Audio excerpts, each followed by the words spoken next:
Kalau tak apa-apa itu potong dan tulang. Tapi yang daging itu potong dengan bambu. Kemudian apa pun itu? Nah, itu bagian daging saja. Tangan. Jauh kaki gitu. Và chính con dao này, người của bộ lạc này đã dùng trong chiến tranh và đã dùng để những người khác kẻ thù, sau đó là nướng lên để ăn thịt. Xin chào các bạn, một ngày mới đã bắt đầu. Mình vừa ngủ dậy, vẫn còn nguyên hình nguyên vẹn, không bị ai ăn thịt hết. Và đêm qua ngủ thì không được ngon lắm, tại vì là đêm xuống ở đây rất là lạnh. Cái chăn này hơi bị mỏng một chút. Hôm nay chắc là phải xin một cái chăn nào ấm hơn một chút để có thể ngủ ngon được, không rất là lạnh. Buổi sáng đầu tiên ở thung lũng, không khí bên ngoài khá lạnh tại vì là nhiệt độ bây giờ vẫn khá thấp. Đây là ngôi nhà của mình, khách sạn của mình đêm qua và đêm nay cũng sẽ ngủ tiếp tại đây.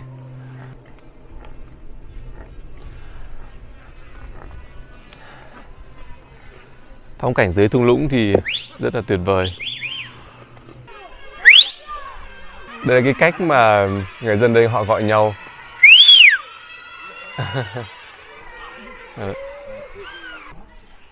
Còn đây là bữa sáng của mình. Cô chủ cô ấy cho một củ khoai lang rất là to. Khoai lang đây rất là sẵn rất là nhiều, rồi vậy mà họ ăn cả ngày. Cho một củ rất to để ăn sáng. Ngoài ra cô sẽ hứa làm cho một cốc cà phê nữa. Lát cô sẽ mang ra. Bữa sáng có món ăn rất là thích. Khoai lang là cái món mình rất thích ăn. Bữa sáng bên phong cảnh rất là hài hòa, đằng sau là thung lũng và những ngôi làng của bộ lạc này.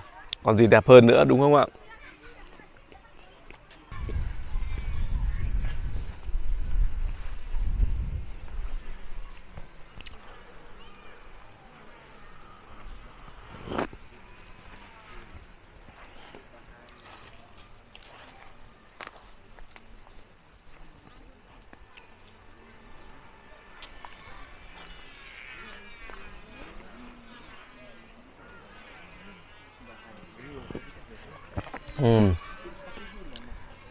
Thật tuyệt vời. Cuộc sống nhiều khi không cần nhiều, chỉ cần một củ khoai và một cốc cà phê. Hôm nay mình có một cuộc gặp gỡ rất là đặc biệt với một người đàn ông ở đây trong bộ lạc này. Người đàn ông này không dễ tìm một chút nào tại vì là họ thuộc cái thế hệ trước đó, và thế hệ trước đó là cái thế hệ mà hầu như đã nằm xuống hết cả rồi. Do vậy mà rất may mình vẫn còn tìm một người ở đây. Cái điều đặc biệt của người đàn ông này ấy là ông ta là một chiến binh và là một người đã từng ăn thịt người. Do vậy đây là một cuộc gặp gỡ rất là đặc biệt, mình rất hồi hộp và cũng rất là không biết cảm giác như thế nào nữa. Và bây giờ mình sẽ lên đường để đi tìm người đàn ông đó, gặp gỡ, nói chuyện và đặt các câu hỏi để tìm hiểu về quá khứ của những bộ lạc ở xung quanh đây. Chắc chắn đây là một cuộc gặp gỡ rất là thú vị, vì rất mong chờ, tuy nhiên có một gì đó rất là hồi hộp. Và mình vừa đến nhà của người đàn ông đó và được thông báo rằng là ông ấy đã đi làm đồng, còn đến tối mịt đi về. Đây là việc hết sức bình thường, tại vì là sáng sớm người dân ở đây người ta đi làm đồng, có thể đi rất xa, đi vài tiếng đồng hồ, sau đó tối mịt ta mới về. Bây giờ không có cách nào khác là phải đợi đến tối ông ấy về, sau đó thì mới bắt đầu nói chuyện được. Và sau vài tiếng chờ đợi thì cuối cùng chú lại về nhà. Và bây giờ chúng ta sẽ bắt đầu ngay vào câu chuyện để hỏi chú ấy về những cái điều mà chú đã trải qua trong quá khứ. Tại vì chú này đã từng là một chiến binh của cái bộ lạc này, chú đã chiến đấu. Và có một điều nữa mình cũng muốn nói với các bạn rằng là chú này đã từng là một người ăn thịt người. Do vậy câu chuyện này sẽ rất thú vị và bây giờ chúng ta sẽ theo dõi từ đầu đến cuối để nghe ngóng xem câu chuyện chú kể như thế nào. Và cũng cần phải nói thêm là rất may là trong chiều hôm nay mình đã tìm được một người ở cái bản này, ở cái bộ lạc này nói là tiếng Anh. Do vậy mà bạn sẽ giúp mình dịch tất cả những cái gì mà chú nói. Và chúng ta sẽ nghe câu chuyện này trong cái ngôi nhà của chú này. Mọi thứ rất là mờ mờ ảo ảo. Hy vọng mình sẽ làm câu chuyện này thú vị hơn.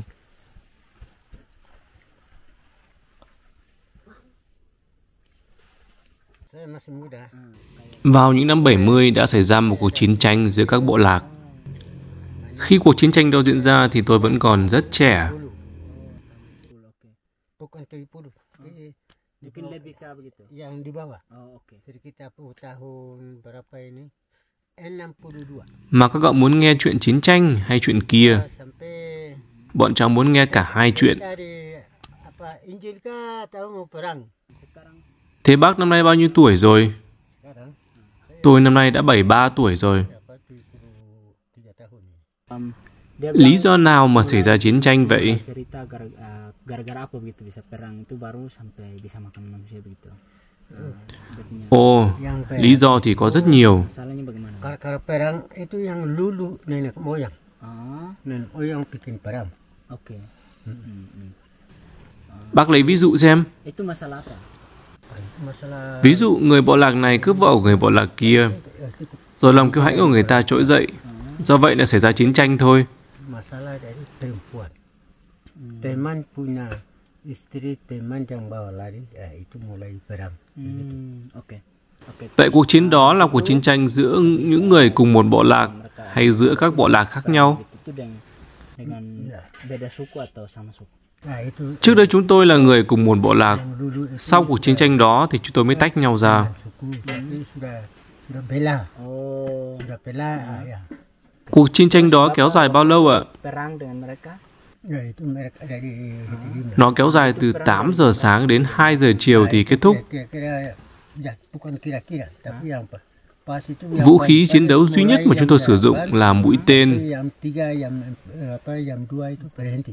Oh, jam 2. Cuộc chiến đó kéo dài 3 ngày. Itu Ngày đầu chúng tôi thắng, ngày thứ hai chúng tôi thua, ya Hitigim và ngày thứ ba chúng tôi lại chiến thắng. yang satu hari Hitigim yang menang, kita kalah. Satu hari kita menang, Hitigim kalah. Itu ada apa? Hari-hari. Oh, Và trong chiến thắng đó, chúng tôi đã hạ được 3 đối thủ bằng mũi tên. bunuh satu orang. Ya. Tuy nhiên chúng tôi đã để lại 2, chỉ lấy về 1. Satu orang bawa Sau đó, chúng tôi mang đến khúc sông gần làng Etni ở dưới kia. ini yang lama sebelah sana. Oh, sebelah. Ya, ya. Itu kasih masuk di ini lama. Ah. Potong. Kira-kira ada berapa orang yang mati waktu itu? Wah, kira-kira hanya Rồi cắt ra thành từng khúc tahu 3 orang begitu. và mang về phát cho cả làng nướng lên ăn. Kasih tinggal yang satu orang Satu saja bawa. bawa potong. Oke. Potong bagi masyarakat. Oke. Bagi masyarakat semua bawa ke kampung-kampung, bakar. Semua orang makan. Begitu. Oke. Dan Cả làng cùng tham gia ư? Bapak waktu itu makan ya? Ya. Đúng thế. Kita ikut makan. Họ mang về rồi nướng cho cả làng ăn. Kami punya orang Cả bố mẹ tôi cũng tham gia. Orang-orang tua yang bawa. Ya, kita ikut makan, bakar, makan. Ya. And how many people took part in the war normally? Vậy thông thường thì có bao nhiêu người tham gia vào một cuộc chiến? Waktu itu. Itu berapa suku? 5 suku, 6 atau 6 suku begitu. Khi đi chiến đấu thì chúng tôi phải chia ra thành từng nhóm. Satu pasukan juga. Mỗi nhóm gồm khoảng 15 đến 17 người. Kita dari sini Jadi ada satu berapa pasukan. pasukan? Kita dari Kuningan. Trong cuộc chiến đó, bên chúng tôi có 10 nhóm tất cả. Di sana ada Còn 5 bên làng bên pasukan. kia Kita kalah. chỉ có 8 nhóm. Jadi kita 3 pasukan. Đó có thể là lý do mà chúng tôi đã giành chiến thắng trong cuộc chiến đấu đó. Ada yang kuat. Oke. Oke.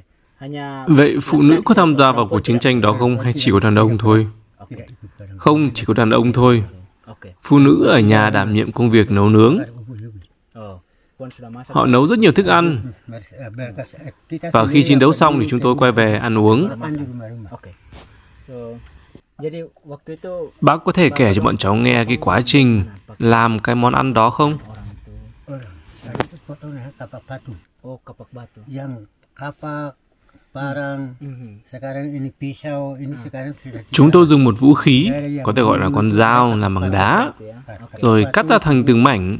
apa bikin pampu, yang pampu itu yang potong pampu. Oh, baru potong dia Ya, baru kalau kapak batu itu potong dengan dia punya tulang-tulang.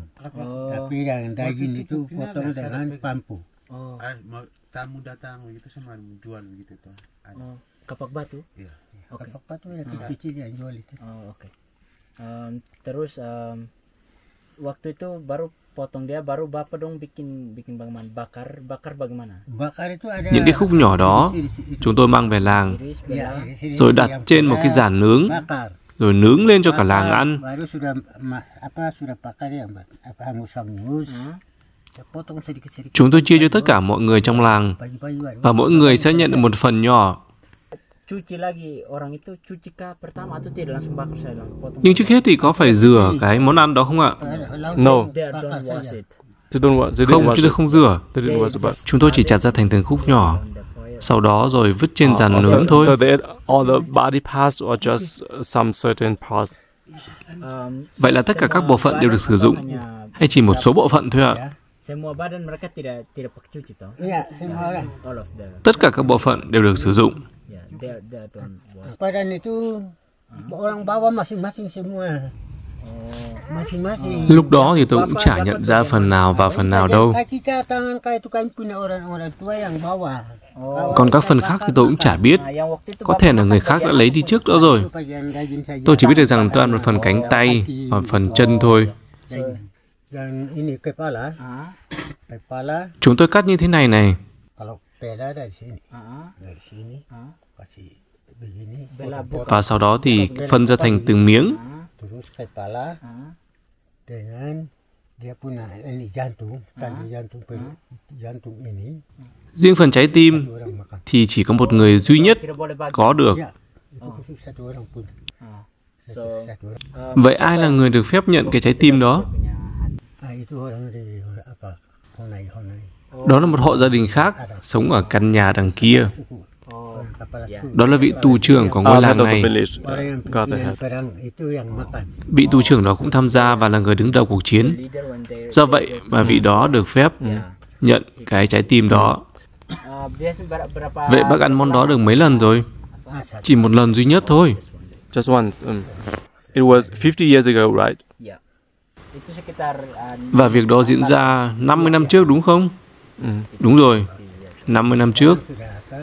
Tahun itu sudah 50. Bây giờ thì vẫn xảy ra chiến tranh đó. Sudah tahun. Các bộ lạc chúng tôi vẫn tham gia vào chiến tranh. Ke atas. Tuy nhiên, khi tham gia chiến tranh thì chúng tôi chỉ hạ thủ lẫn nhau thôi, chứ không làm việc đó nữa. Tidak ada yang makan.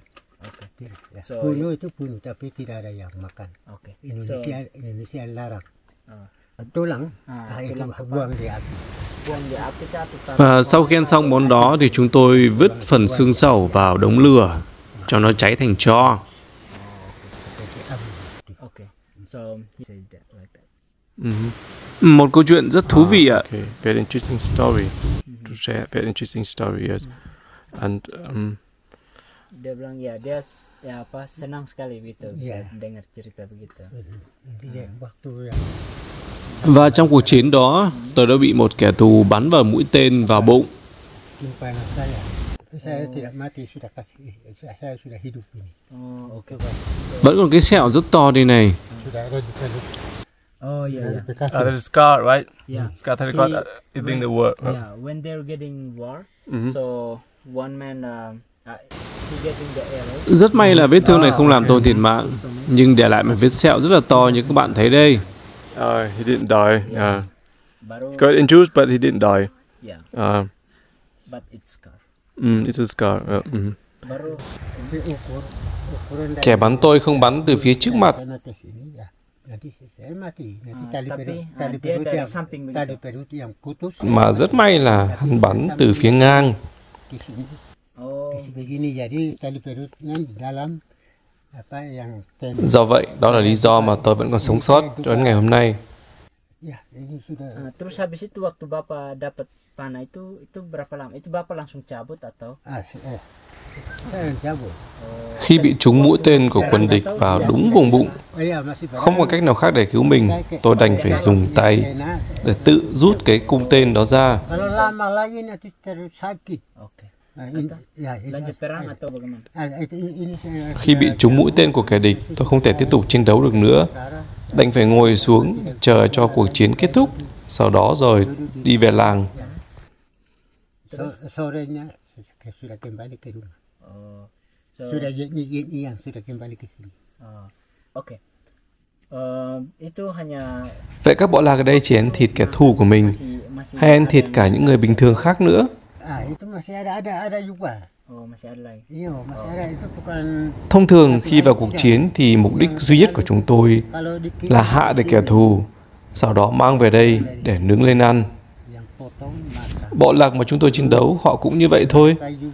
Mục đích của họ cũng là bắt người của chúng tôi, sau đó là ăn thịt. Mereka palas potong makan. Oh, oke. Begitu, kutuk potong apa palas begitu. Oke. Oh iya. Vậy các bộ lạc ở đây có ăn thịt những người bình thường hay chỉ ăn thịt kẻ thù thôi? Ya, sudah. Chỉ kẻ thù thôi. Just enemies. Larang sudah tidak ada.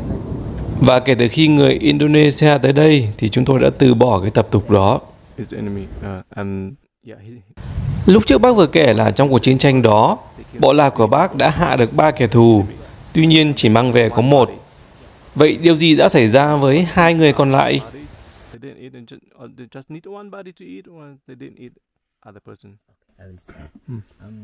Terus waktu itu Bapak dong dapat 3 orang baru bawa satu saja baru yang lain kasih tinggal. Kenapa? Yang lain itu Đó là quy luật của bộ lạc chúng tôi. bawa pulang bakar. Mục đích hàng đầu của chúng tôi khi tham gia vào cuộc chiến tranh với các bộ lạc khác là hạ được đối thủ. Tuy nhiên, quy luật của chúng tôi chỉ cho phép chúng tôi mang về 1 duy nhất. Iya, sesuai aturan. Oh, hanya boleh ambil satu saja. Iya. Oh, oke. Sesuai aturan. Kira-kira Bapak kenapa harus Vậy tại sao các bộ lạc ở đây lại làm việc đó? apakah supaya Chẳng lẽ đó là cái cách để ăn mừng chiến thắng?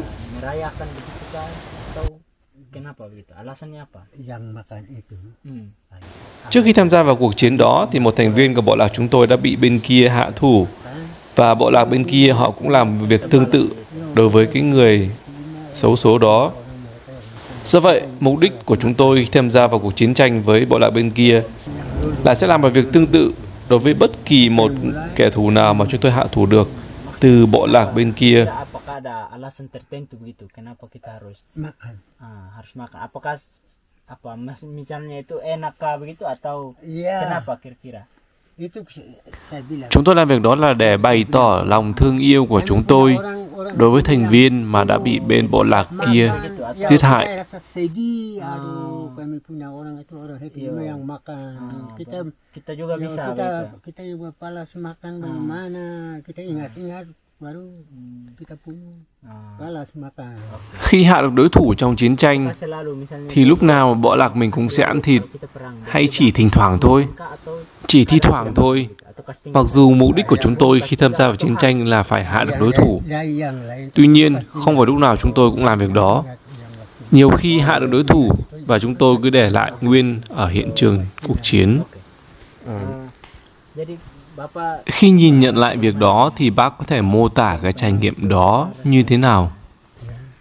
Bapak punya perasaan bagaimana waktu apa dengan pengalaman itu? Pengalaman yang perang. Đối với bộ lạc chúng tôi thì việc đó là một việc hết sức bình thường. Chúng tôi tham gia vào chiến tranh Lagi ini. và khi đi tham gia vào chiến tranh thì mục đích tối cao là phải tiêu diệt được kẻ thù. Rasanya. Rasanya itu mereka yang bunuh kita, ya kita juga palas. Balas begitu. Mà nếu tiêu diệt được kẻ thù thì chúng tôi phải làm việc đó. Suku Heselo yang bunuh. Ya. Nanti kita juga ada. Kan punya anak sendiri yang mati. Nếu có thể tôi cũng vẫn sẽ làm việc đó. Kita balas begitu. Kita palas juga. Terus kita juga kan punya orang-orang yang pergi sudah bunuh satu orang. Betul. Seperti begitu. So dia bilang terima kasih banyak Bapak. Cảm ơn bác rất nhiều vì đã kể cho bọn cháu nghe một câu chuyện rất thú vị và độc đáo về bộ lạc của mình. Và câu chuyện đến đây vẫn chưa hết, và hôm sau mình nhận được một thông tin của một người dân ở đây rằng là họ biết có một người đàn ông nữa vẫn sống ở trong ngôi làng này và có thể kể cho chúng ta một chút câu chuyện nữa về cái vấn đề này. Bây giờ chúng ta hãy cùng đi đến đó thăm.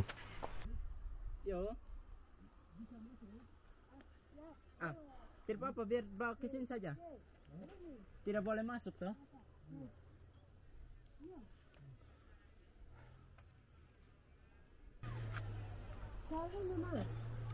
Ari, salah ini belum ya. Ini semua ini tinggal ya. Ini mau. Iya, mas kawin dengan ini tidak boleh ini. Mereka pakai Có phải con dao này bộ lạc mình đã dùng để làm việc đó? Semua kuasai.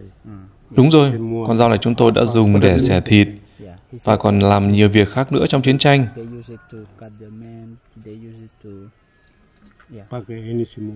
Semua ya. Yeah. Semua kuasai. Yeah. They Tapi use ini this one. orang tidak sembarang. Ngoài ra đây là một con dao rất đặc biệt, không phải ai cũng còn lưu giữ cho đến ngày nay. Semua dasar ini ada baru bisa. Kalau tidak ada dasar ini tidak bisa. Con dao này chúng tôi không chỉ dùng trong chiến tranh mà còn dùng trong các buổi lễ hội của bộ lạc trong làng nữa. He say, he say they use it for all of like to war. They bring it to like have a local ceremony. They use it. Well, he was a soldier or warrior, right? And did he take part in Bác the đã war? từng là một người lính, And have he là một chiến tried binh của bộ lạc imitation? mình đúng không ạ? Vậy bác có tham gia chiến tranh và bác đã thử cái món đó chưa? Waktu pernah ikut perang. Ya, saya. Bapak dulu pernah ikut. Đúng rồi, tôi đã từng là một người lính, là một chiến binh. Tôi cũng từng tham gia vào các cuộc chiến của bộ lạc. Cũng như nhiều người khác của bộ lạc ở thế hệ trước, tôi cũng đã từng thử cái món đó. Tanggap ini. Còn nhớ lần đó, sau khi ăn xong tôi phát hoảng vì sợ cái người đó sẽ quay lại hãm hại tôi. Tôi bị hoảng loạn về tinh thần nên đã chạy lên đỉnh đồi. Sau đó, bố mẹ tôi phải đuổi theo để kéo tôi xuống. Vì ở dưới làng còn rất nhiều người nên khả năng tôi sẽ hết sợ. Chứ một mình trên đỉnh đồi thì không biết tôi sẽ làm gì trong lúc hoảng loạn như vậy. Karena takut itu kan bayang-bayang dia kejar saya. Cho các bạn xem một lần nữa cận cảnh cái vũ khí. Đây có thể gọi là một con dao làm bằng đá, rất là nặng. Và chính con dao này, người bộ lạc này đã dùng trong chiến tranh và đã dùng để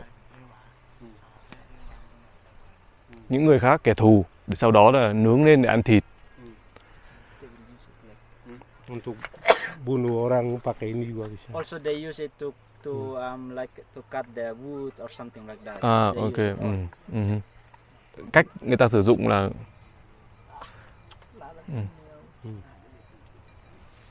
dùng like this. Iya, bisa. Bác Iya, ini bisa bela bagian ini untuk bela kayu. Oh, Bunuh orang. oh. Bisa Đầu dao này dùng để cắt gỗ và để hạ kẻ thù. This one for cutting the wood and for kill one person. And Thế còn đầu dao bên kia? di sini untuk bunuh orang. Oh, ini untuk bunuh orang lagi. Bunuh orang pakai bela. Đầu dao bên kia cũng có chức năng tương tự như vậy thôi. Ini dengan ini bisa toh? Semua kuasai. It's same. This one and this one, yeah, they can use to cut the wood, to cut the killing the man. Tapi untuk Con dao này giờ rất hiếm. Có thể tôi là người duy nhất trong làng còn giữ con dao này. Oh, yang itu. Oh iya, yeah. yang ini untuk ini. Con dao này có rất nhiều chức năng. Có thể để cắt gỗ, có thể làm công việc hàng ngày và có thể là để tiêu diệt kẻ thù. Và đây, con dao này là một trong con dao cuối cùng của ngôi làng này, nên là mình khá là may mắn tìm được bác này. Bác vẫn còn giữ nguyên cái con dao này để cho mình xem, giới thiệu cho các bạn. Con dao này thì rất là nặng, bằng đá mà. Và hai cái đầu này thì nó cùn, không có gì sắc cả. Mà mình cũng băn khoăn tại sao mà họ có thể dùng cái này, có thể chặt được gỗ và chặt được cả những cái mà khó chặt nữa. Và bây giờ thì đương nhiên người ta không dùng, người ta có những kỹ thuật hiện đại hơn mà người ta không dùng cái này nữa, mà người ta chỉ để thôi. Bác này bác chỉ giữ trong nhà để gọi là một cái vật kỷ niệm, chứ bây giờ không dùng nữa. Còn đây là cái gọi là cái trang trí xung quanh cái thắt bên để bảo vệ con dao này. Bác sẽ làm mẫu cho chúng ta xem.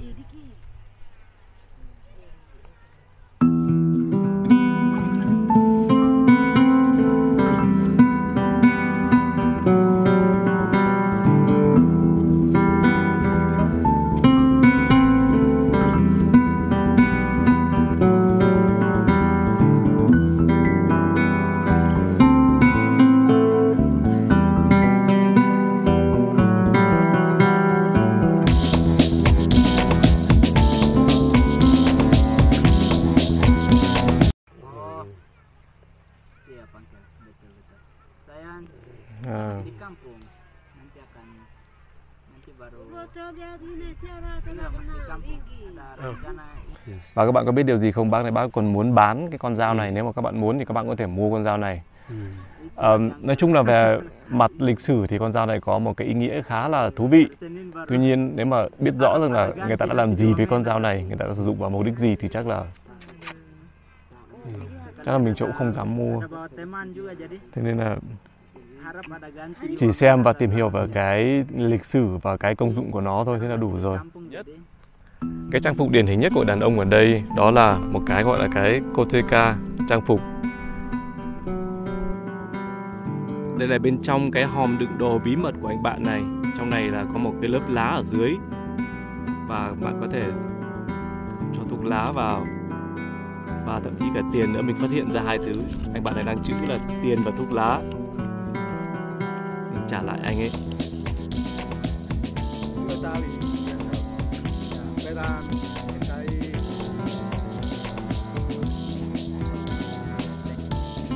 And then